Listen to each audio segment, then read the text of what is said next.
Mga minamahal, pangalawang sulat ko na ito sa inyo. Sa mga sulat ko, sinikap kong gisingin ang kaisipan nyo sa kabutihan sa pamamagitan ng pagpapaalala sa inyo ng ilang bagay. Nais kong ipaalala sa inyo ang mga salita ng mga propeta ng Diyos noong una at ang utos na ibinigay sa inyo ng ating Panginoon at tagapagligtas sa pamamagitan ng mga apostol na isinugo sa inyo. Una sa lahat, dapat ninyong maunawaan na sa mga huling araw ay darating ang mga manlilibak at susundin ang masasama nilang nasa. Sasabihin nila, hindi ba't nangako si Kristo na babalik siya? Nasaan na siya ngayon? Namatay na ang mga magulang namin pero wala pa ring pagbabago mula ng likhain ng mundo. Sinasadya nilang kalimutan ang katotohanan na nilikha ng Diyos ang langit sa pamamagitan ng kanyang salita. At nilikha niya ang lupa mula sa tubig at sa pamamagitan ng tubig.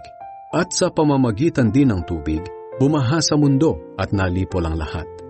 Sa pamamagitan din ng kanyang salita, itinakdang tupukin ng Diyos sa apoy ang kasalukuyang langit at lupa sa araw ng paghuhukom at paglipol sa masasama.